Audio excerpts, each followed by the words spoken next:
This week's episode of Naked Mormonism is brought to you by $49sites.com. Visit $49sites.com and enter promo code NAKED to get a free upgrade to the Pro package. In May of 1841, he approached church member Catherine Fuller privately with the straightforward proposition of sex only a week after they first met. On May 25, 1842, she testified that Bennett seduced me. Nearly a year ago, I became acquainted with John C. Bennett after visiting twice, and on the third time, he proposed unlawful intercourse, being about 1 week after first acquaintance. He said he wished his desires granted. I told him it was contrary to my feelings. He assured me there was others in higher standing than I was who would conduct in that way, and there was no harm in it. He said there should be no sin upon me. If there was any sin, it should come upon himself. John C. Bennett was the first man that seduced me. No man ever made that attempt before him. Whether Joseph Smith was aware of this seduction is unknown. However, Bennett's immoralities apparently had reached the prophet's ears weeks later. I am Ryan McKnight. I'm Cara Santamaria. I am Christopher Smith. Hi, I'm Andrew Torres. This is Naked Mormonism, the serial Mormon history podcast.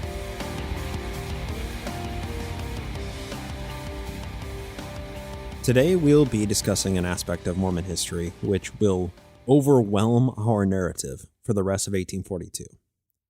Once a close friend and confidant of the prophet, now his greatest nemesis, an arch rival of the prophet, if you will. After the historical segment today, we'll wrap up today's show with a bit of a highlight reel of Sunstone and the live show, and then get into a little bit of listener feedback, so stay tuned for the C segment. When it comes to Mormon polygamy during the pre-Utah era, a lot has been written about it.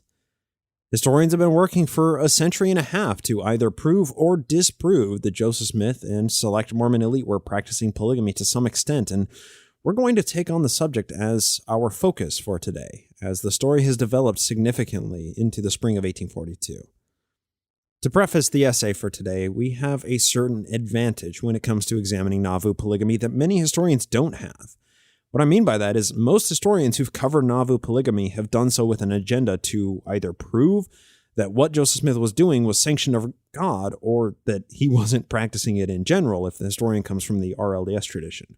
We have the advantage of taking our examination where the evidence leads us, without the divinely ordained part of the equation mucking up our analysis. Nauvoo wasn't the perfect little heaven on earth, as it was frequently claimed to be by missionaries and propaganda pieces in the WASP and the Times and Seasons. A darker underbelly lurked behind those closed doors. A brothel run by the mayor stood in the center of town within eyeshot of Talos' temple crown on the top of the hill, bearing a sign designating the purpose of this house of ill repute. Publicly, alcohol sales were prohibited by statutes passed in early 1841, but grog shops and grocery stores dotted the landscape just outside the boundaries of Nauvoo city limits, where any person seeking to satisfy their thirst were half a day's journey from all the local brew that they could stomach. Or if you couldn't make the journey out of town yourself, pop into the tavern, and inevitably a pistol pack and Porter Rockwell or some of his ilk would be there with their own private stores available at a premium price for going to the trouble of transporting those wares into town. Debt and lack of steady work drove a lot of people to the bottle. Idle hands are the devil's workshop, right? And too many Mormons were idle, with only fraternizing with their fellow saints to pass the time. Thus, Nauvoo became a rumor mill. Newspapers outside of Nauvoo picked up on rumors and quickly turned them into fact. This world of hushed whispers and fluctuating fealty to the prophet and his cause sets our scene. If you read the minute books of the earliest meetings of the Relief Society, you can easily come away with the incorrect impression that it was formed for the sole purpose of slowing the rumor mill that was Nauvoo and keep the practice of polygamy under wraps. Regardless of how many efforts were made to curtail the propagation of murmuring, facts are stubborn things. By spring of 1842, the prophet had taken about a dozen wives in secret. Almost all of them were members of the Relief Society. He wasn't the only one, though. A few of the Mormon elites and their wives were privy to the new and everlasting covenant, thus adding credibility to those whispers. Soon, Emma Smith took control of putting out the rumor fires cropping up all over town. Whether she wanted to or not didn't seem to matter. The rumors were about her husband, the pious prophet of the Lord, and his conduct directly affected nearly every aspect of her life, public and private. This is from Mormon Enigma, page 108, quote, Emma called the second meeting of the Relief Society to order in the lodge room and offered the invocation. Emma addressed the women. Measures to promote union in the society must be carefully attended to. Every member should be held in full fellowship, divest themselves of every jealousy and ill feeling toward each other. We will bring our conduct into respectability here and everywhere else. I rejoice in the prospects before me. When Violet Kimball asked for a restatement of the purposes of the institution, Emma said, No one need feel delicate in reference to inquiries about this society. There is nothing private. Its objects are purely benevolent. Emma reported that a young woman, Clarissa Marvel, was accused of telling scandalous falsehoods on the character of President Joseph Smith without the least provocation, and asked that they would, in wisdom, adopt some plan to bring her to repentance. She continued, I presume that most of you know more about Clarissa Marvel than I. There must have been a silent consternation among a few in the group who were privy to the teaching of celestial marriage. Joseph's plural wife, Louisa Beeman, sat in the meeting, as did Sarah Peaknoon and Violet Kimball. Did Emma know that her husband had approached some women and asked them to become his plural wives? Agnes Coolbrith Smith, Don Carlos's widow, came to the accused girl's defense, apparently unaware that gossip linked her own name to Joseph's. Clarissa Marvel lived with me nearly a year, and I saw nothing amiss of her, she reported. The women discussed the issue and agreed that someone should talk with Clarissa Marvel, but nobody wanted to do it. One Hannah Markham was given the task, but she objected on the grounds that she was unacquainted with the circumstances. Emma acknowledged that the girl had no parents and needed friends, but we intend to look into the morals of each other and watch over each other. All proceedings that regard difficulties should be kept among the members.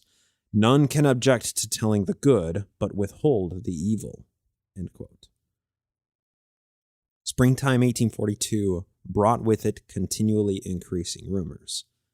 There's no evidence that Clarissa Marvel was ever sealed to Joseph Smith. The only evidence of their relationship lies within the rumors dealt with by the Relief Society. But consider Marvel's place in society. A young woman, possibly in her late teens or early 20s, orphaned with no friends. She was a perfect mark for a predator like Joseph Smith. However, her story has been lost to the annals of history, and we only really have these entries from the Relief Society minutes to even know that she was a woman living in Nauvoo in the early 1840s. And we can't know the result of any of the women meeting with her. History doesn't care what we want, it just exists. However, if the next meeting of the Relief Society is any indication of what had transpired, we may be able to draw some tentative conclusions from it. Continuing with Mormon Enigma, quote, Undoubtedly, word spread that the society was investigating Clarissa Marvel. The third meeting opened with the house full to overflowing. Joseph was in front with Emma and rose to speak. He talked briefly about the society's organization and observed that none should be received into the society but those who were worthy. He advised the society should grow by degrees. It should commence with a few individuals, thus have a select society of the virtuous and those who will walk circumspectly. The society should move according to the ancient priesthood. I will make of this society a kingdom of priests, as in Enoch's day, as in Paul's day. Joseph also commented on the women's zeal to purge out iniquity, but added that sometimes your zeal is not according to knowledge. End quote. You wonder what he was referring to. After that, Joseph left the meeting, and he left it to the direction of its president, Emma Smith. Clarissa's case was still up in the air. The rumors had only gained strength since the last meeting of the Relief Society, and the room was bursting at the seams with people. Joe's language conveyed a simple message at face value, but the way it was delivered and his body language must have told a deeper story. Because Emma continues on, quote, Emma proceeded with business. As previous interviews with Clarissa Marvel seemed to prove her innocent, Sarah Cleveland moved that Elizabeth Durfee and Elizabeth Allred should investigate whoever had reported her. Unknown to Emma, Joseph had already taught these older women the principles of plural marriage. Sometimes referred to as mothers in Israel, they assisted Joseph by contacting women, explaining the new order of marriage to them, and occasionally delivering marriage proposals. Thus, Mrs. Durfee was uncomfortably caught between her role as Joseph's emissary and her assignment to investigate Clarissa Marvel. She objected. Emma encouraged, "We are going to learn new things. Our way is straight. We want none in this society but those who could and would walk straight." Within 3 days, Clarissa Marvel marked an X next to her name on the following statement. "This is to certify that I have never, at any time or place, seen or heard anything improper or unvirtuous in the conduct or conversation of either President Smith or Mrs. Agnes Smith. I also certify that I never have reported anything derogatory to the characters of either of them." Apparently, Emma took responsibility for closing the issue, for she told the women that the disagreeable business of searching out those who were iniquitous seemed to fall on her. Emma obviously did not know that her widowed sister-in-law, Agnes Coolbrith Smith, had become a plural wife of Joseph. End quote. Now, these passages read as if Emma was able to keep things under control, but that would be a massive error in judgment, as the rumors were only abated for a very short time before the powder keg caught fire. The statement that was signed by Clarissa Marvel doesn't read as if she penned it, and that was crafted simply to have a legalistic signed statement to point to when rumors of Jo and Clarissa became too prevalent to be waved away. The selection of women to talk to Clarissa and deal with the rumors is curious, to say the least. Why did Emma task Elizabeth Durfee, Sarah Cleveland, and Elizabeth Allred with putting down these salacious rumors? They were already Jo's wives. Did she know they were her sister wives and knew that they were good Masons who could keep a secret, or was she unaware and simply picked them because they were her trusted friends who she knew that she could rely on? That single detail in Emma's decision-making process is a question that historians will never be able to answer, but it has serious ramifications that hinge on Emma's knowledge and involvement in 1842 polygamy. The next Relief Society meeting is incredibly weird when it's read out of context, but when we know another detail of 1842 Mormon history, it suddenly shifts into focus. So let's discuss that history before we read the next set of meeting minutes, because it's really important. Joseph Smith and John C. Reckitt Bennett had a parting of ways in May of 1842. That's where our historical timeline currently resides. Now, it can be argued that the entirety of their disagreement devolved to the practice of polygamy alone. In fact, in June of 1842, an excommunicated member of the church named Oliver Olney said, quote, "If Bennett had not moved quite so fast, all would have been well." End quote. The breakup between Jo and Bennett was ugly. Bennett was practicing spiritual wifery, and I'm, doing air quotes with my fingers, while Jo was practicing the divinely sanctioned version of polygamy, the new and everlasting covenant of celestial marriage. These were semantic labels used to cast aspersions at Reckitt Bennett and his overly aggressive practice of polygamy, while Jo, Bloody Brigham Young, and Heber the Creeper Kimball were much more calculated and secretive about their practice of polygamy. So let's discuss John C. Bennett in a bit further detail. Once he broke away from the church, Jo collected a bunch of affidavits from which we can gain a bit of a window into what Bennett was doing. His background was partially as a physician specializing in obstetrics. He was likely familiar with Thomsonian medicine or practiced some form of herbal and vegetable medicine, which held all sorts of wonderful cures for all sorts of ailments associated with people fornicating. Thomsonian medicine included Bachelor's Delight, as it was called, which was just a tincture of lobelia and some pain-relieving herbs that were injected straight into the penis or vagina in order to relieve symptoms from sexually transmitted infections. It also included a forerunner of what became twilight sleep in the mid-20th century, and that was administered during labor, which essentially knocked women out in between contractions and often made them completely forget the pains of labor, as they were only semi-conscious during the entire process. And of course, an obstetrician who knew their way around roots and herbs knew exactly what could be employed should a pregnancy become undesired for any reason. The affidavit collected from Hiram Smith about Reckitt Bennett provides the explicit reference to his method of acquiring women into his personal practice of polygamy, spiritual wifery, as it was called. Now, let me quickly preface this affidavit before reading it. The way that it's worded, referring to Bennett's methods, clearly reveals that he was a Nauvoo elite who was privy to the revelation on polygamy, even though modern-day Doctrine and Covenants with Section 132, the polygamy revelation, had yet to be penned. This affidavit is mixed with language casting aspersions at Bennett for what he did, but shows that he was using words that Jo and other polygamous elites were using when they were propositioning women to become their wives. Bennett was an insider and one of Jo's few trusted Mormon elites, until he wasn't anymore, and he was used as a scapegoat for all the rumors of adultery infecting Nauvoo. This is from the History of the Church, the Dan Vogel edition, Volume 5, page 70 through 71. Hyrum Smith's affidavit. Quote, testimony by several females who testified that John C. Bennett endeavored to seduce them and accomplished his designs by saying it was right, that it was one of the mysteries of God which was to be revealed when the people was strong enough in faith to bear such mysteries, that it was perfectly right to have illicit intercourse with females, providing no one knew it but themselves, vehemently trying them from day to day to yield to his passions, bringing witnesses of his own clan to testify that there were such revelations and such commandments, and that they were of God. Also stating that he would be responsible for their sins, if there were any. And that reads exactly like a number of Jo's propositions. Now, here is the kicker in Hyrum Smith's affidavit. And that he would give them medicine to produce abortions, provided they should become pregnant. End quote. Now, if you've ever questioned why Joseph Smith has almost no descendants from his alleged polygamous wives, even though he was married to well over 30 women, that question should no longer remain in your mind. When we consider Bennett's likely familiarity with plants and herbs, the rest of the affidavit takes on a much darker tone.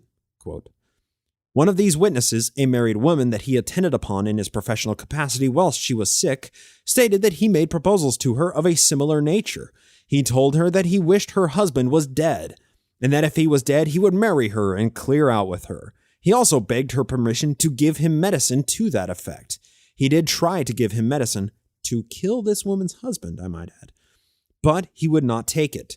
On interrogating her what she thought of such teaching, she replied that she was sick at the time and had to be lifted in and out of her bed like a child. End quote.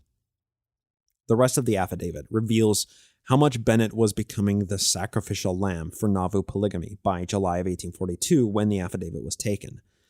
Now let's put a pin in Bennett and the public backlash from his departure for just a few minutes here. We're going to get back to it soon. I want to add another piece to the root and herb puzzle here, for which there's no explicit evidence when it comes to John C. Bennett, but it constitutes a bit of contextualized speculation. Datura and belladonna were common medicines used in herbal remedies in the 19th century, as well as long before that, all right? One of the active chemicals in these two plants is scopolamine, which can be extracted as a fine white powder with a complicated little bit of chemistry. At low dosages, scopolamine acts as an anesthesia, and it treats muscle spasms for those with Parkinson's disease. It also suppresses nausea and vomiting. It can even be used to treat seasickness. There are these little patches that you buy over the counter that are transdermal patches you wear behind your ear. However, in high doses, scopolamine is a hell of a nasty drug. There was a Vice documentary done back in the late 2000s where the reporters went to Colombia and tracked down scopolamine and talked to people who had been affected by it. Now, while this was Vice, so take that with a grain of salt, the people they interviewed claimed that once surreptitiously dosed with a tiny hit of scopolamine, and when I say a tiny hit, I mean as little as could be passed on the very edge of a business card, just a tiny bit of this powder, the victim who was drugged would basically become a mindless zombie. Now, with a tiny bit of persuasion, the victim would lead the person who dosed them to their own home, help them load up their own furniture and belongings in the perpetrator's vehicle, thus robbing the victim blind with the victim's help. Then the person would pass out in their home and wake up to an empty house the next day, and they would have no memory of anything that had transpired the night before. Now, I don't want to view Nauvoo Mormonism through a presentist lens, right? So allow me to caveat a little bit. Scopolamine is a highly refined white powder in pure form, and it is legal in FDA-approved forms for the uses that I listed earlier. Parkinson's disease, treating seasickness. The DEA hasn't classified it as an illegal drug, but it has many illegal uses. So if you want to learn one aspect of how dark the world can be, Google scopolamine mind control and read away. However, if you want a scholarly take on scopolamine, you'll find a link in the show notes to an article published by the National Institute of Health in 1998 by author J. Mueller, titled, quote, Witch Ointments and Aphrodisiacs, end quote. Here's the abstract from it. Quote, the nightshades, solanaceae, were used as intoxicants since the ancient civilizations and are still in use today.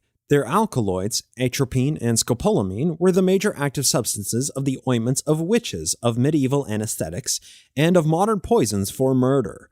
In a medium dose range, the predominant symptoms are hallucinations and illusions. This explains the use of nightshades in fortune-telling and religious rituals.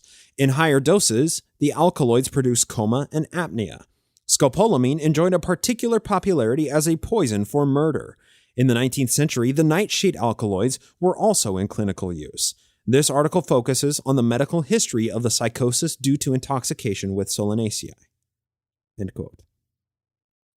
With that in mind, for an obstetrician with a notorious sex drive, like Bennett was rumored to have, who knew his way around plant medicines, you can see how useful a psychoactive like scopolamine might have been for some of his more obstinate prospective spiritual wives. Any further information you can infer for yourself. With that, let's take a break and hear from this week's sponsor, $49sites.com. Hey everybody, our sponsor this week is $49sites.com. Now, if you haven't been over to the new nakedmormonismpodcast.com website, you are missing out. $49 Sites offers web hosting service, design for your website, and responsive hosting and optimized for mobile websites. They do daily backups, search engine optimized sites, and everything that you need when you are looking to create an honest, awesome, engaging website. Now, one of the features that we recently implemented, and I'll tell you how this happened really soon, is a bit of a sorting technique used for all of the pictures that are up on nakedmormonismpodcast.com. If you guys know, have been following the podcast for a while, back last year, I did a Naked Mormonism history tour and drove across the country and took pictures, and it went through all the tours of Mormon history sites all across the country. And all of those pictures are up on the website. They're free for use as long as you say where you got them. But when they were initially put on, they were kind of clunky and messy, and they were just all kind of put into one place. Well, all it took was one email to $49sites.com, and my personal designer, Haley, took care of it and said, how do you want this done? And I said, here are the stipulations. Can we organize them this way? Boom. Couple hours, the whole thing was done. All I had to do was tell them what I want, and like magic, it's all done and taken care of. So $49 sites, really, if you are looking to build a website for personal use, for professional use, if you're trying to apply for a job and you need a personal website that looks extremely professional, $49 sites is where you want to start. And listeners who sign up with the promo code NAKED on $49sites.com get a free upgrade to the Pro package, which means that you get an extra features such as Google Analytics, SSL certificate, the expanded photo gallery. You get sliders for those photos. You get promotional pop-ups. You get Google Map integration and text animation above and beyond all of the regular features that come with the $49 package. So if you're looking to build an awesome website, go to $49sites.com and enter promo code NAKED, and you get that free upgrade to the Pro package. Don't be like me and wait for a long time to have a professional build your website. Just pull the trigger. It's something you won't regret, I promise. You'll feel like I do when I just have a problem with my website and I send an email and it magically resolves itself because the $49sites.com team is so amazing, right on point. So from my own personal experience, I cannot recommend them highly enough. $49sites.com, promo code NAKED. Once more, $49sites.com, enter promo code NAKED. With that, let's get back to the show.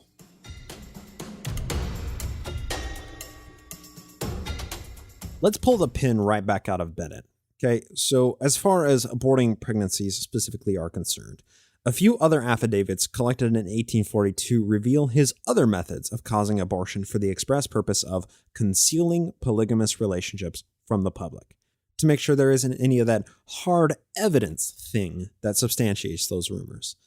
This is from MormonPolygamyDocuments.org. This is Brian C. Hale's brain dump website.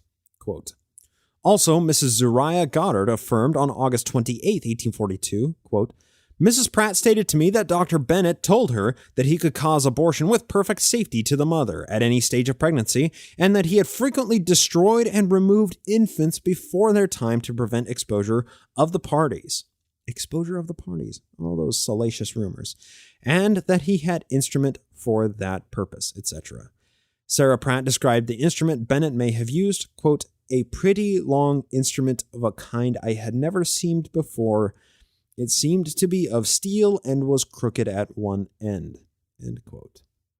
Now, if you can't tell by the tone of my voice, I'm not a woman, but even so, reading those quotes turns my spine into shattered glass. I want to be very clear here. The only real difference between Jo and Bennett's practice of polygamy was that Jo had a voice in his head telling them that it was okay to do, whereas Bennett had Jo's voice in his head saying that it was okay. Spiritual wifery, celestial marriage, whatever label you prefer, Jo and Bennett were doing the same immoral and heinous things to satiate their physical desires. And the inevitable product of them satisfying such physical desires had to be dealt with one way or another. I have to say, I simply can't understand the derision of Bennett from historians who then go on to champion Joseph Smith and what he was doing in the same paragraph. It's appalling and it's completely dishonest, but it happens in so many sources. Now, hopefully everything that we've discussed so far, this offers a bit of a sobering look into John C. Bennett, Joseph Smith, and Bennett's role in Nauvoo history and the very real-world impacts of polygamy. And Bennett wasn't just a military and political contributor to Mormonism. He was paramount to the real practice of polygamy. So now that we understand a bit of Reckitt Bennett and his practices, the minutes from the next Relief Society meeting have a bit more context when they say this, quote, before adjourning the meeting, Emma read a document that Joseph and the church leaders had prepared for the Relief Society in March. It stated that some men were approaching women to deceive and debauch the innocent, saying they had authority from Joseph or other church leaders. We have been informed that some unprincipled men have been guilty of such crimes. We do not mention their names, not knowing but what there may be some among you who are not sufficiently skilled in masonry as to keep a secret. Let this epistle be had as a private matter in your society, and then we shall learn whether you are good masons. End quote. That epistle was prepared by Jo and signed by him, Hiram Sidekick Abiff Smith, Heber the Creeper Kimball, Whiteout Willard Richards, Vincent Knight, and Bloody Brigham Young. They prepared it in March, and it was read to the Relief Society at the end of April 1842. And then we find in the History of the Church, Volume 5, page 12, when Bennett and Jo finally broke. And immediately the finger-pointing began to use Bennett as the scapegoat for Nauvoo's adultery rumors. Quote, Thursday, May 19th, 1842. It rained, and I was home until 1 o'clock, while I attended a special session of the City Council. John C. Bennett, having discovered that his whoredoms and abominations were fast coming to light, and that the indignation of an insulated and abused people were rising rapidly against him, thought best to make a virtue of necessity, and try to make it appear that he was innocent, by resigning his office of mayor, which the council most gladly accepted. And Joseph Smith was elected mayor of the city of Nauvoo by the council, and Hiram Smith vice mayor. End quote. Yeah, usually not guilty people resign from their office, right? Now, they even forced Bennett, after this, to appear before Alderman Daniel H. Wells and swear a testimony in order to clear Joseph's name. Now, they clearly had a lot on Bennett if they were able to leverage that information to get him to do this. And we'll come to learn that soon. But Bennett also must have had a lot on the Mormon elite as well. So there's plenty of dispute as to who had the real leverage here. All Bennett had to lose was his office of mayor, and he had already resigned. Jo had the reputation of a pious and holy monogamous prophet on the line, with roughly 10,000 people under his spell, which could have easily been undermined or destroyed if any credible allegations of adultery rose to the surface. It happened in Kirtland. Why not in Nauvoo? Some of the language in this signed statement by Bennett that we're about to read leaves room, and you'll see what I mean by that in a minute. Read at face value, the statement seems like an unequivocal condemnation of adultery. But in order to understand the language, we need to understand that Jo and the Mormon elites saw the law of God as superior to the laws of the United States. When the law of God came into the conflict with the law of the land, the law of God was held to until that could no longer be the case. See the 1838 Mormon War in Missouri and the resulting incarceration in Liberty Jail as a prime example of what I mean. Jo had illustrated regularly throughout his history a reckless disregard for law because he was operating by the dictates of his own personal God, who directed him as a voice in his head.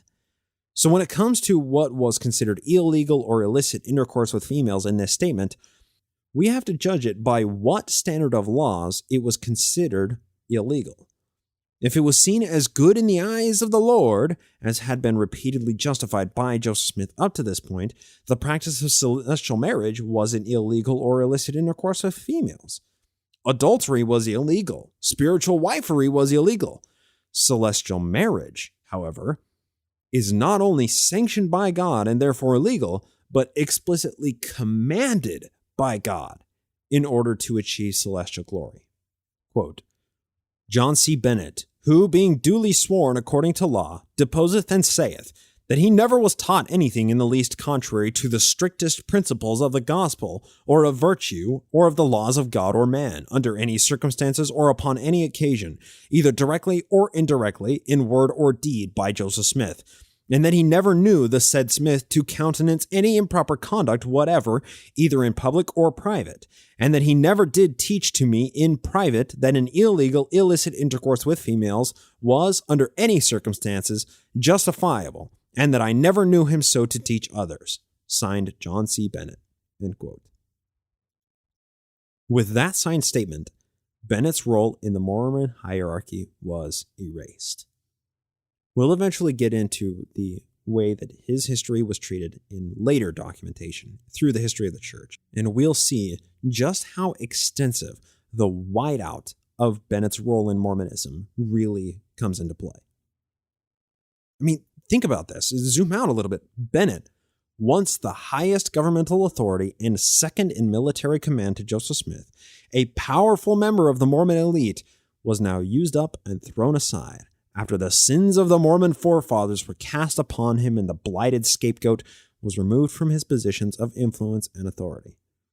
Now, Jo and Hiram Smith were the most powerful men in town, holding the top two positions in the church, military, and city government. Now, Jo and Hiram could trust each other. They were brothers. Bennett obviously couldn't be controlled anymore. Jo and Hiram were now prophet and assistant president of Mormonism, lieutenant general and major general of the Nauvoo Legion, and mayor and vice mayor of Nauvoo, the largest city in Illinois at the time. The disastrous excision of Bennett was just as much over his brazen and gluttonous practice of polygamy as it was a power grab by Jo and Hiram, and it worked. So let's try and tease this apart. What happened between Jo and Bennett to cause such a rift? To rewind a little bit here, let's establish a little precedent. Bennett had won the confidence of Jo quickly upon his arrival in Nauvoo. Episode 62 introduced John C. Bennett, where we discussed the letter exchanges between him and Jo as Commerce, Illinois was still in its extremely infantile stages, and the refugee Mormons were living out of wagons and lean-to shacks that were just hastily thrown together in order to keep the springtime rain off their backs. Once Bennett joined the church, his charisma led to a meteoric rise up the ranks of Mormon hierarchy. He began as just another guy, but Jo quickly gravitated to Bennett, likely due to his office and political connections, as well as, his personality played a bit into it. At the time, Bennett was quartermaster general of the state of Illinois. Such an office was really convenient for Jo to befriend as he was trying to amass a militia, which would soon become the Nauvoo Legion. Now, if Joseph Smith wanted to arm the Nauvoo Legion with more than just sticks and rocks, Bennett was the perfect friend for Joseph to have, as the quartermaster general controlled the munitions and arms for the state militia's armories. Beyond that, Bennett was something of a polymath, a lover of all fields of knowledge, a kindred spirit to Joseph Smith. He was an ascended master mason for nearly 15 years, and he was well connected to Illinois politicians. Bennett was a powerful asset for Jo to have in his back pocket.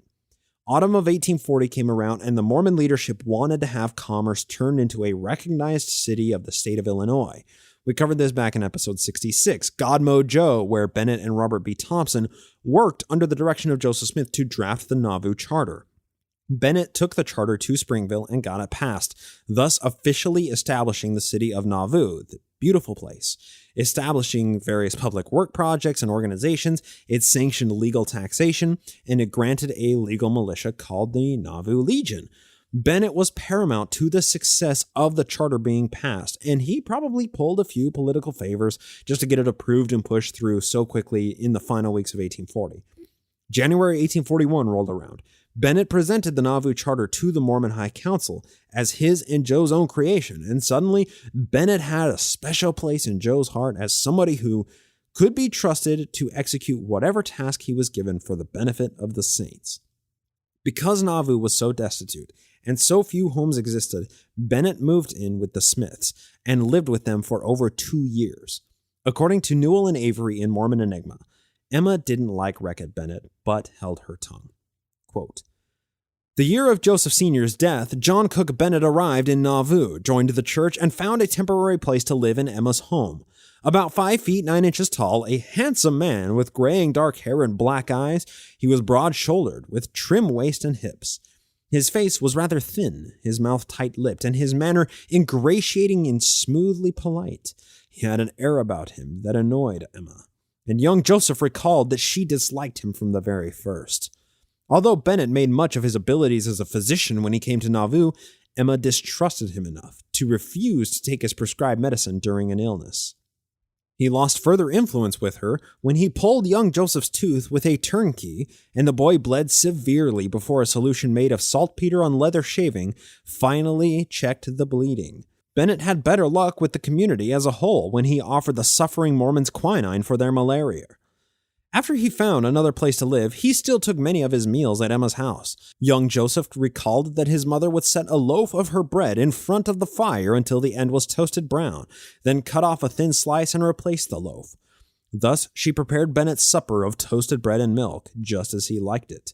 He expounded on a new food just coming into vogue, claiming that the love apple, or tomato, had beneficial medicinal qualities. Further describing his personality and how it attracted Jo, using contemporary accounts, Newell and Avery continue, quote, "Bennett seemed to know something about almost everything. This impressed Joseph, who needed an urbane representative for the church. He hoped to have Nauvoo chartered under the state of Illinois. Bennett offered to guide the proposed documents through the legislature and did his job well by developing sympathy for the Mormons through graphic descriptions of the Missouri persecutions. The charters passed without so much as a complete reading, giving the elected officials of the city broad powers. Triumphant from his session with the Illinois legislature, which passed the charters on December 16, 1840, John C. Bennett returned to Nauvoo in time to be elected the city's first mayor on February 1st of the new year. Few saints knew Bennett.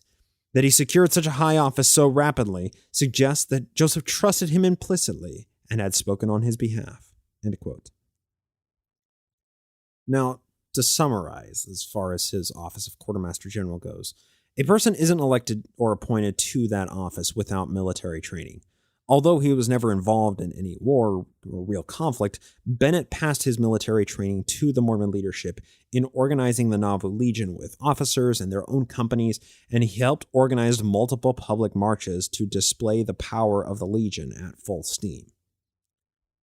Now, being a trusted Mormon elite had its entire benefits package. Bennett enjoyed a small income as mayor of Nauvoo, possibly even taking a little tithing income to supplement his growing wealth.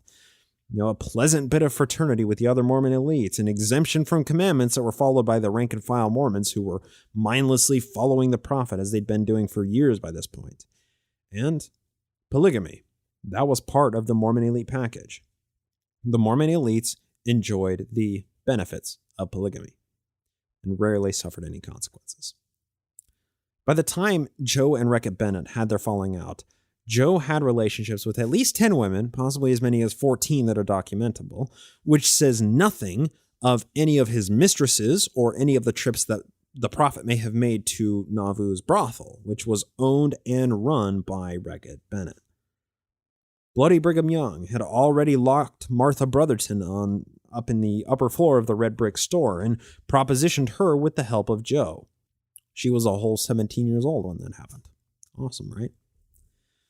For religious leaders of a patriarchal religion, the doctrine of polygamy definitely had an entire wealth of benefits.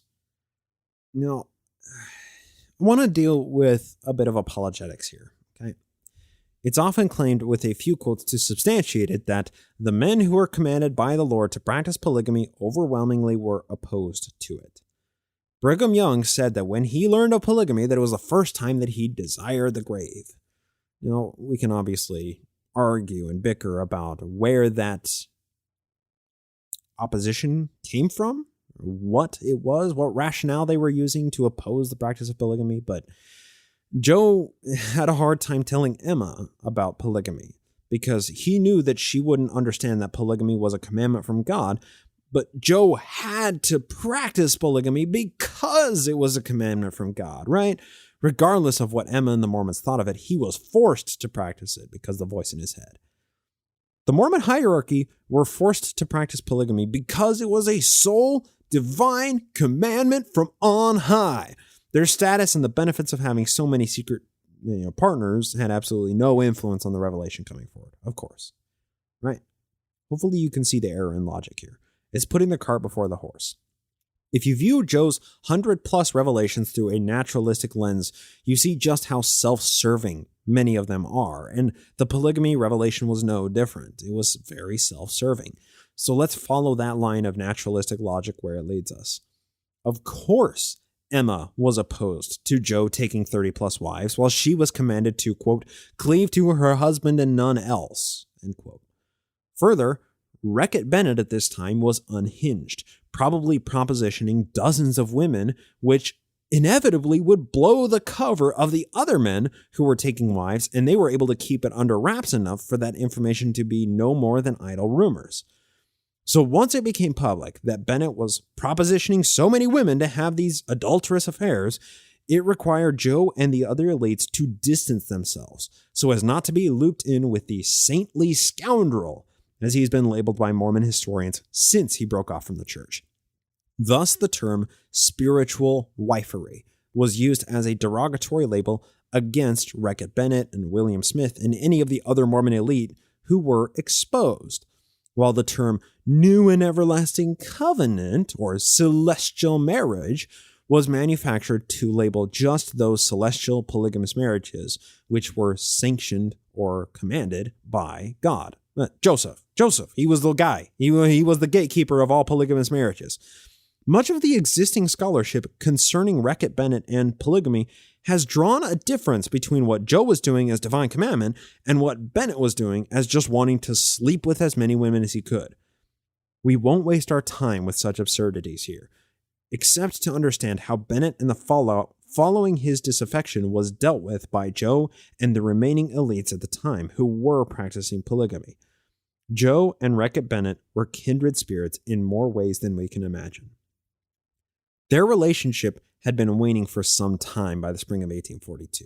Whether it was out of disagreements concerning the best way to run the Nauvoo Legion or how the Nauvoo city government should have been run, doctrinal differences in Mormonism, Jo's intemperance, while Bennett was a vitriolic teetotaler, we don't know exactly what the crux of the disagreement was.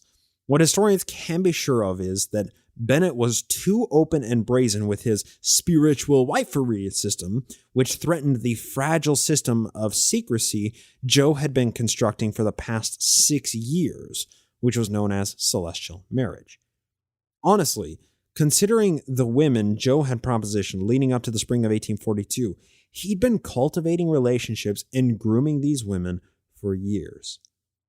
Bennett had been there for 2 years and was suddenly hitting up women all over town to sleep with him. Bennett was a threat to everything that Jo had been working on for over a decade.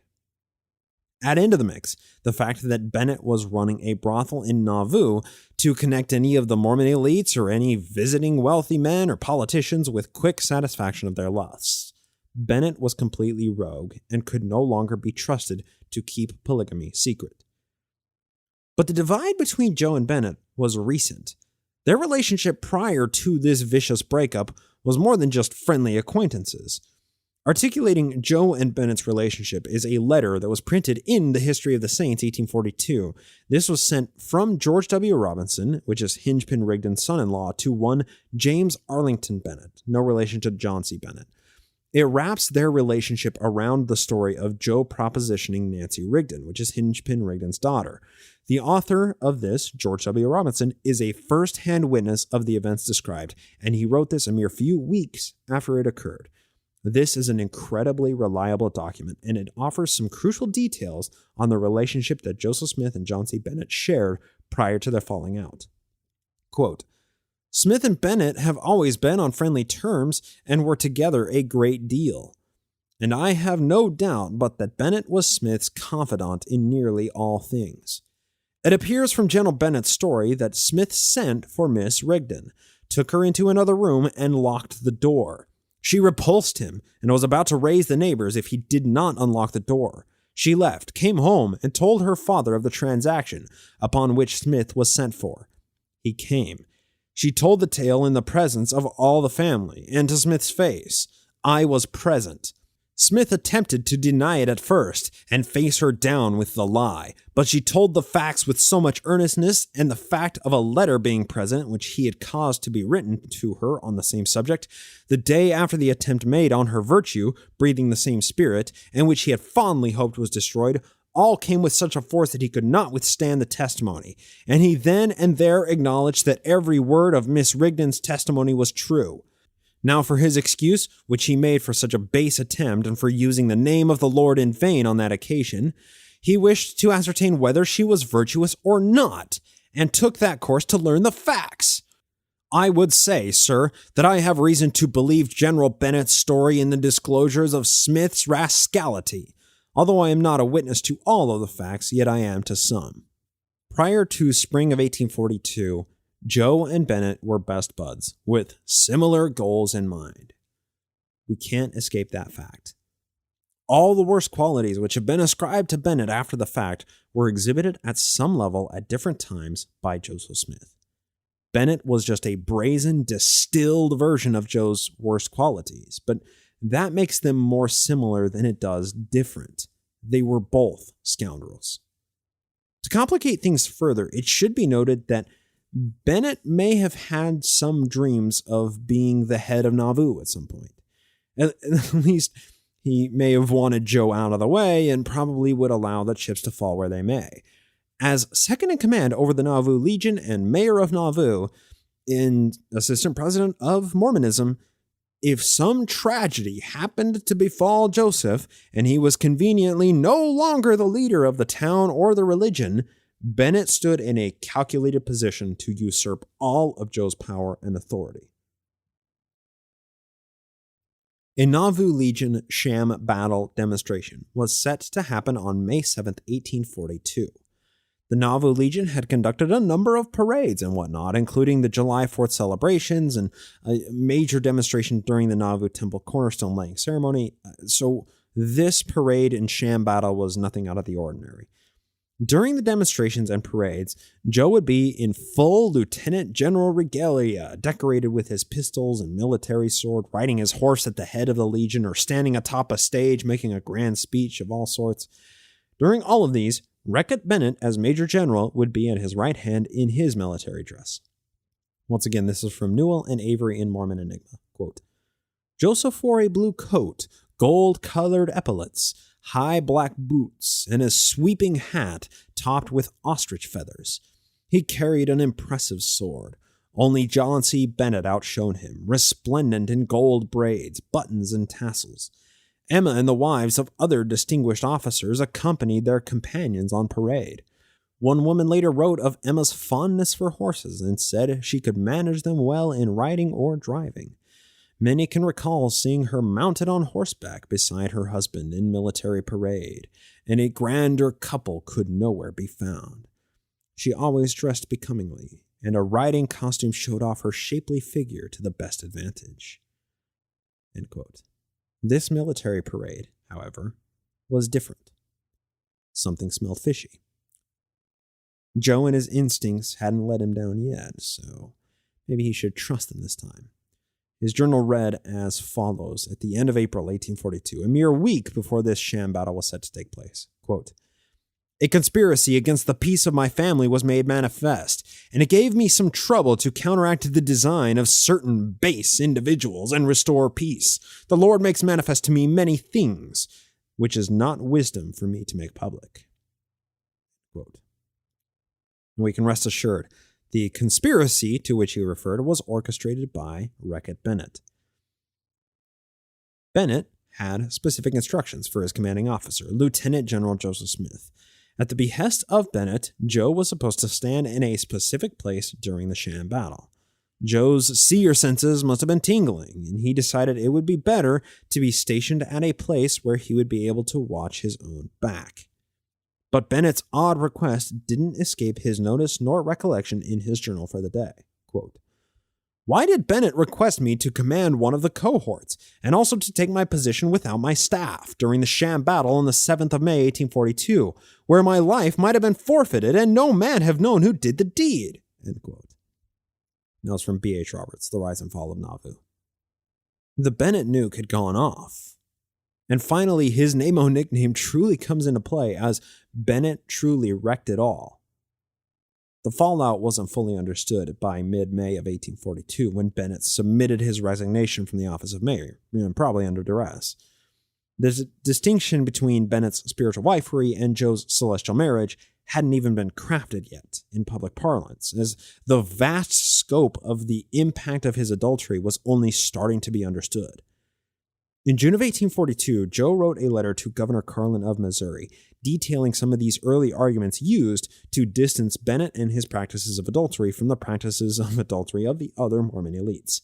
This is taken from Mormonism, Shadow or Reality, quoting History of the Church, Volume 5. Quote, "Dear sir, it becomes my duty to lay before you some facts relative to the conduct of our Major General John C. Bennett. It is evident that his general character is that of an adulterer of the worst kind. Some time ago, it having been reported to me that some of the most aggravated cases of adultery had been committed upon some previously respectable females in our city. More than 20 months ago, Bennett went to a lady in the city and began to teach her that promiscuous intercourse between the sexes was lawful and no harm in it, and requested the privilege of gratifying his passions. Finding this argument ineffectual, he told her that men in higher standing in the church than himself not only sanctioned but practiced the same deeds, and in order to finish the controversy, said and affirmed that I both taught and acted in the same manner, but publicly proclaimed against it in consequence of the prejudice of the people, and for fear of trouble in my own house. By this means he accomplished his designs. He seduced a respectable female with lying and subjected her to public infamy and disgrace. Not contented with what he had already done, he made the attempt on others, and by using the same language, seduced them also." End quote. Bennett's role in Mormonism is complicated to say the least. He was merely an extreme version of what a few of the elites were doing, and he was completely unapologetic about it. It strikes me that Bennett certainly would have thrived in Brigham's Utah Mormonism, much more so than he did for his brief stint with Joseph in Nauvoo Mormonism.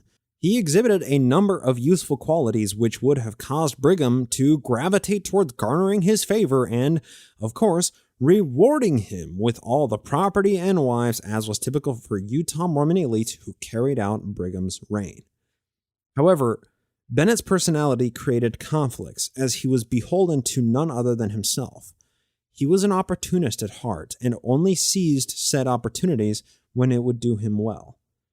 The Mormon refugees presented a wealth of opportunities, and rumors of polygamy had followed them from Kirtland, making their society quite attractive to a character like Bennett. After his baptism, he continued to leverage his charisma and personality to elevate his own status higher and higher until he was second only to Joseph Smith in political and ecclesiastical leadership. But he was a flash in the pan, and now the whole damn kitchen was on fire. We'll continue to cover the damage and fallout of Bennett and track him as he publishes against the church and Joseph Smith, thus becoming the greatest enemy of the church for the remainder of 1842.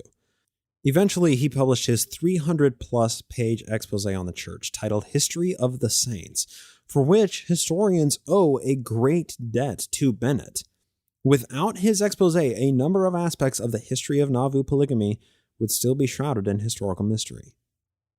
So, to conclude, I want to try and venture out on a limb here, and I welcome comment from anybody who's willing to give it, but please bear with me while I opine on Bennett's role in Mormon polygamy, specifically the aspect of him providing abortions for the women who were the victims of Nauvoo polygamy. Let me start by saying that I can't empathize with what it was like to be a woman in 19th century Protestant Victorian America. None of us can. I can't even empathize with what it's like to be a woman today. So what I'm about to say isn't an exercise in trying to empathize with, but merely to intellectually understand the plight of Mormon women in Nauvoo Mormonism. Today, a woman having a child out of wedlock carries a certain stigma with it. Shame seems like the right word to use, but it's much deeper and more individualized than that. Consider how much worse it must have been for women having children out of wedlock in 19th century America, when they couldn't own a business, they couldn't vote, couldn't sign contracts, they couldn't hold any personal property, or any of the other rights the women's suffrage movement brought to the world. A woman with a bastard child in 19th century America had to provide for her child or children, and frequently the most lucrative business she could go into that would actually provide for them was prostitution. I mean, sure, she could weave baskets, sew, paint rugs, be a house servant, but those rarely paid enough to support her, let alone a family with hungry children at home. The men never really had to deal with those constraints. They could sleep around as they saw fit and never suffer the consequences. A man could have dozens of illegitimate children and never have his standard of living affected by it. In days before condoms, birth control usually wasn't prophylactic, it was responsive after pregnancy was realized, which could be weeks or even a couple months after the encounter occurred. Now consider the status of women in Nauvoo when rumors floated around that they were having sex with the prophet. Do you think they'd be believed? Young Clarissa Marvel, with no parents or loved ones to support her and no friends to rely on, just starts showing one day and claims that that's Joseph Smith's child. Do you think they would have believed her? Do you think anybody in Nauvoo would have believed her? How might those allegations affect her life? Jo was insulated by his social status. He wouldn't be affected. But what would happen to her? What would happen to her illegitimate child? How could she make ends meet? Go work in Bennett's brothel, where life expectancy for women was probably 1/3 of the national average, and life was filled with degrading encounters and horrible STIs with nothing to dull the symptoms? What were her options? So bearing that in mind, what can be said of the morality of Bennett performing abortions for the dozens of affairs that Mormon elite were having? Now look, the whole situation is fraught with immoral actions perpetrated by the Mormon elite and them never having to suffer consequences for those actions. The women they took into spiritual wifery were coerced into it, and they were largely uninformed on what was truly going on. The mothers of Israel, who would teach the doctrine of polygamy to the younger women that Jo wanted to take, were coerced into their positions as well before they coerced the younger women to agree to the adulterous affairs. The power dynamic created by Jo and his elite is a horrifically damaging construct in and of itself, and the women who suffered from it had no recourse for what they were put through. Now, I don't want to overgeneralize here because there are a few possible willing participants, but I'm speaking to the broader trends of society at the time and the way women having children out of wedlock were treated in that society. Given all of that context, and some of you may find this disagreeable, and I welcome your feedback. I want to hear from you.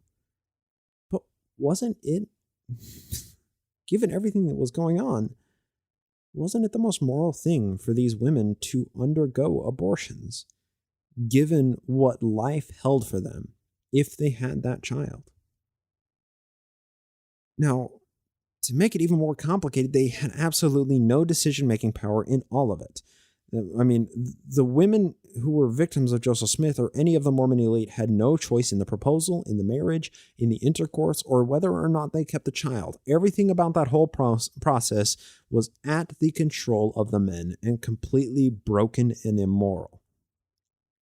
So with all of that considered, wasn't them not being damned into a life of destitution and likely into sex slavery the best possible option? Because Mormon and 19th century American society was so fundamentally broken. Look, I can never understand what it must have been like. I'm only interested in trying to understand what happened at an intellectual level. And all the nuance and emotion baked into the subject renders it completely controversial and polarizing right at the onset. I just haven't ever seen a paper which allowed for the nuance that I just opined on. They're all written from a viewpoint of Bennett's polygamy was bad, Joseph's polygamy was good, and that abortions never happened because Jo wasn't getting married to all these women to have sex with them. The subject requires nuance and a realistic view of the world from whence Mormonism came.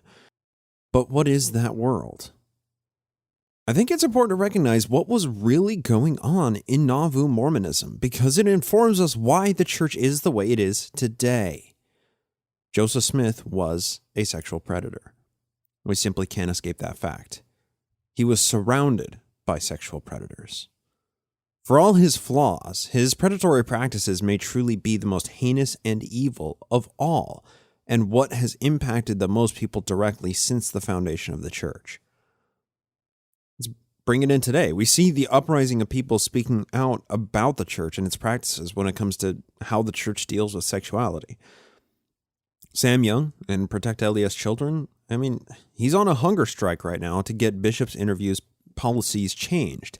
And so far, he's been met with silence. I went to Mormon.org and chatted with some missionaries about worthiness interviews, and they were happy to point me to the church's official statements regarding bishops' interviews and Sam Young, and I'm going to continue to open up a new chat window every day with new missionaries for the foreseeable future, until they block me, of course, because it's literally the very least that I can do to support Protect LDS Children from afar, beyond just sharing the Facebook posts. Look, the entire reason that Protect LDS Children exists is because Mormons have sex abuse inflicted on them every single day. Whether covert by shaming sexual desires or overt where a bishop or leader of some kind actually sexually assaults somebody, there are fundamental issues with the church that must be addressed and changed. People often deal with it by saying, oh, well, there may be some people in church leadership positions who are sexual predators, but 99% of bishops are the nicest people you'll ever meet. That's not an answer, it's a deflection. The issue is how the church treats sexuality. So, are there sexual predators in leadership roles in the church? Joseph Smith was a sexual predator. Make no mistake, Brigham Young, he locked up Martha Brotherton in a room and a sexual encounter nearly happened. Joseph Smith locked up one of his best friend's daughters in a room, Nancy Rigdon, and he probably would have assaulted her if she didn't fend him off and threaten to scream out for help. From the two original founding prophets of the Mormon religion, sex abuse hasn't been a problem that a small percentage of the leadership has perpetuated. The two founding prophets raped teenagers. This isn't a problem affecting just a few bishops, while 99% of them are good. It's a problem stemming from the roots of Mormonism. The church and its problems with sex abuse lie at its foundation. The seeds are corrupt. And what we see today is a moderation of its past practices, not some aberration that only comes out now because woke liberals are crying about it.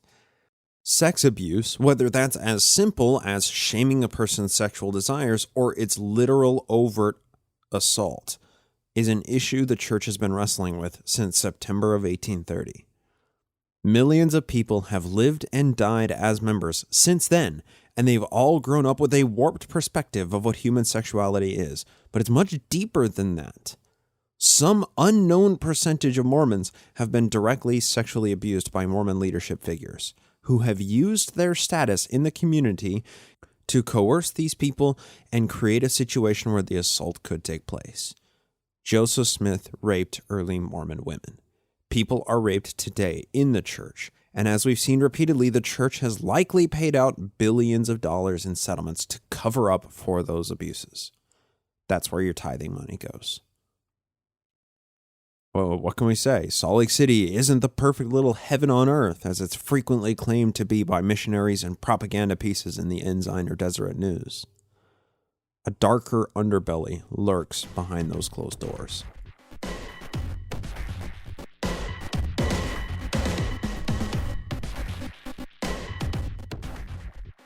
Just a few more things before we wrap up the episode today. I wanted to answer a little bit of mail about the last Patreon episode specifically.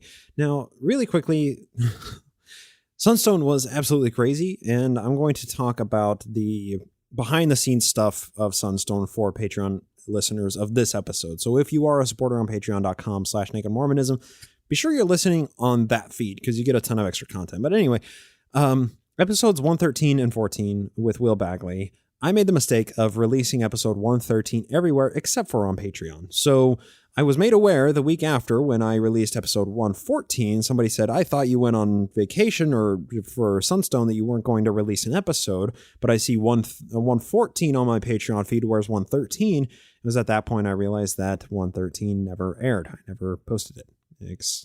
Everywhere except for Patreon. My mistake. I apologize. Patreon listeners, you're what make the show go. I know a lot of podcasters say that. You are what allow me to do this show full time, and I didn't give you guys the part 1 of Will Bagley episode until a week after it aired for everybody else. I'm so sorry. But also one thing that I also wanted to address within that the part 2 of that episode of the episode 114, the Patreon only edition, it had what some of you wrote in and said, what's going on here? There was a phone call during it, right? And I did include that deliberately, right? Because if you have a hiccup in recording like that, somebody gets a phone call, somebody has to take a break, whatever, you cut that out. You highlight Control-X in Audacity and it's gone. But for reasons that I wanted to articulate right now, I wanted to keep that interview in, or keep that phone call into the interview. And the reason why is the person on the other end of that line was Ned Blackhawk. Ned Blackhawk is a frontier American historian, a Native American historian, thus the name Blackhawk. And he gave the Wednesday evening address at Sunstone all about Utah history and how Utah history impacted, or how Mormonism impacted Utah history prior to the Mormons getting there. And the indigenous people of the Mexico territory, as it was before it was designated the Utah territory, were impacted by the Mormons there. And that person called Will Bagley, talked to him on the phone very briefly, and I wanted to include that because that is a brief window into how Mormon history is done. You guys don't see it on the front end when you just download this podcast and you get it, but I'm constantly corresponding with Mormon historians. I'm constantly asking questions. I'm a member of the Mormon Historians Facebook group where a lot of these questions I pose, and I read a lot of conversations that are constantly happening, right? Mormon history is, for all intents and purposes, a scientific method of constructing historical models and verifying or adjusting those models to comport with our best evidence. That is how you conduct the scientific method on history, which it's a bit more, it's not a hard science, right? There's a lot of nuance to it, but the correspondences that I share with historians, with various people within the community, I normally don't let you guys in on that because that's stuff that is the inner workings. That's a peek behind the curtain. And I want you guys to see the finished product of the podcast. You hit download and then you get the history. I don't want you guys to necessarily have to deal with seeing how it's formed. But I thought that was a very brief window into how Mormon history really works. Historians talking back and forth, discussing what they're talking about, discussing what their research is, sharing sources, verifying sources, destroying each other's sources, and the whole entire academic process that lies at the heart of Mormon history. Look, this podcast is not just the highlights of look at the crazy shit Joseph Smith was doing, right? That's not this podcast anymore. This podcast is a Mormon history podcast.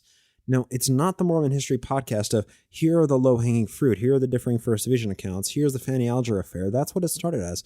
This podcast is a deep dive into the nitty-gritty, ugly details and beautiful details and all of the details, regardless of what they look like, of Mormon history. And that Patreon segment just offered that window. So all that said, please join on patreon.com/nakedmormonism, where you gain access to a whole bunch of extra content and special editions of most episodes.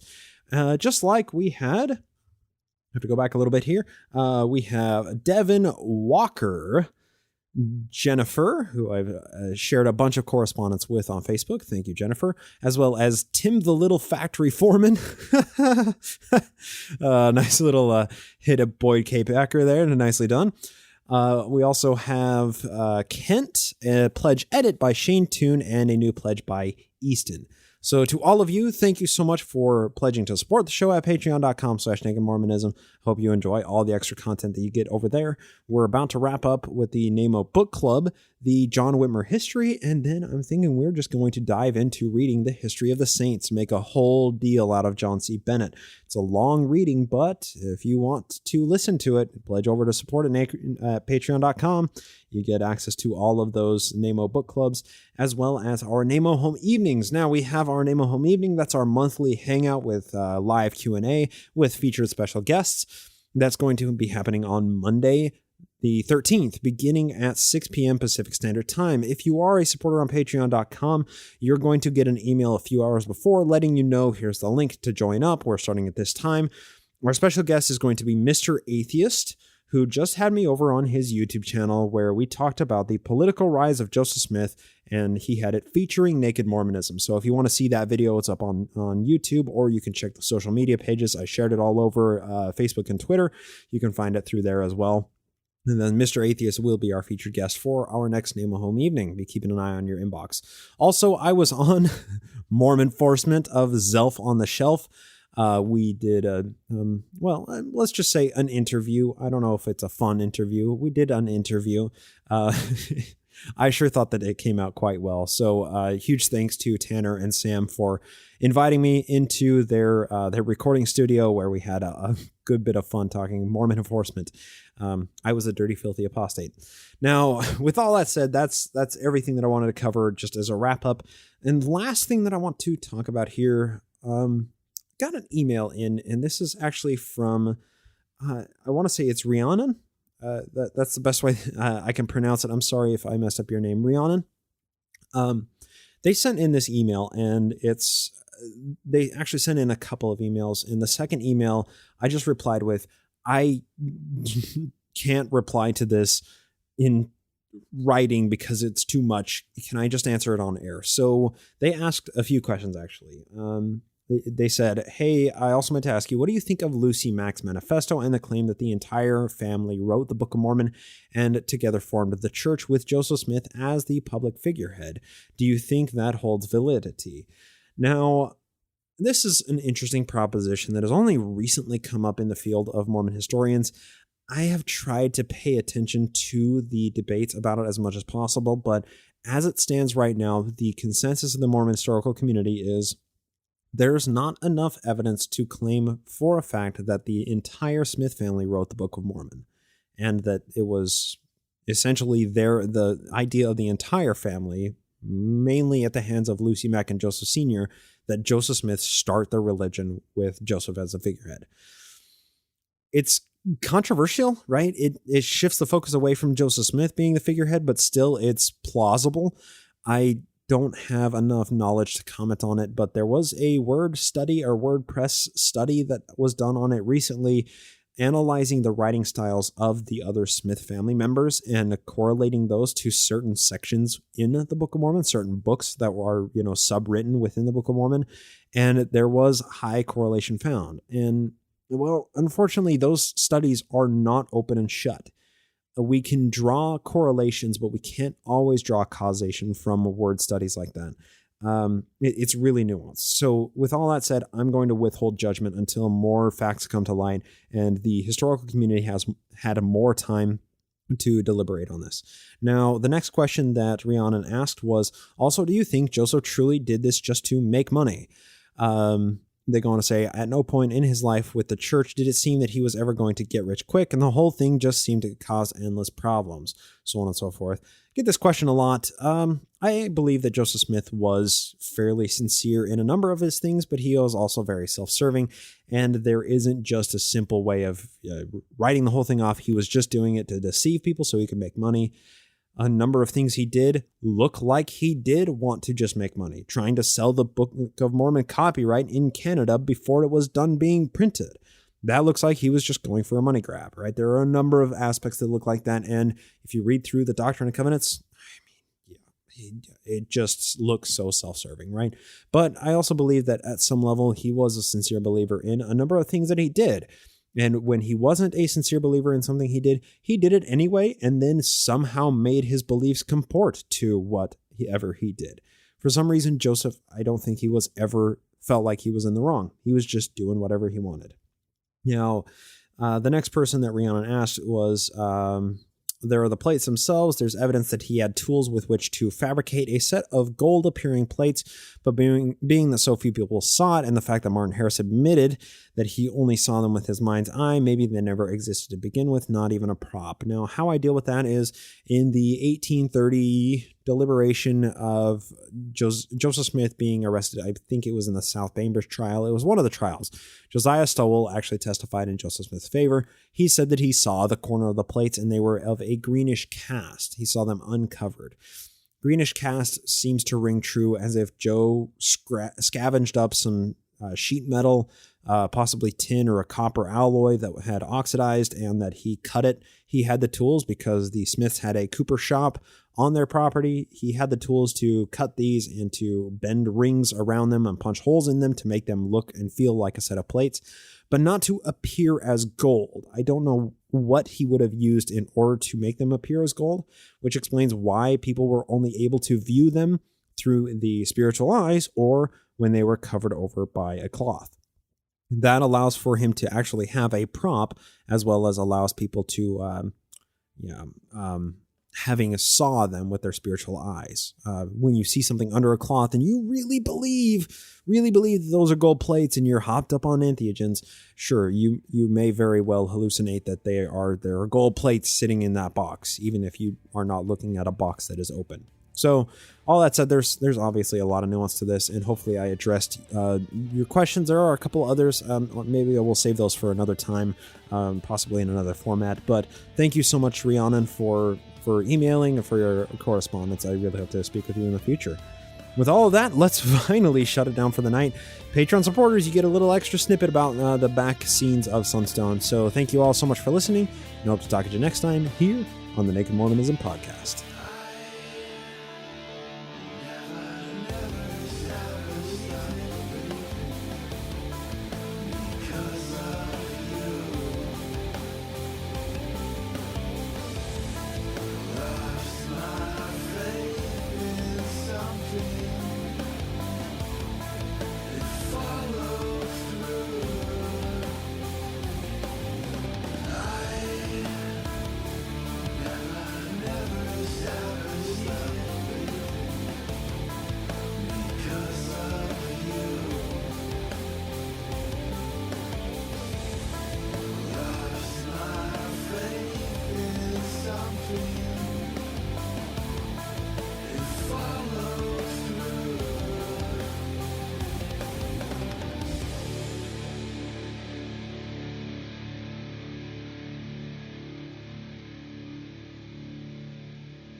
This podcast is produced with the help of Julie Briscoe as production assistant and director of social media, and Brian Ziegenhagen as audio engineer.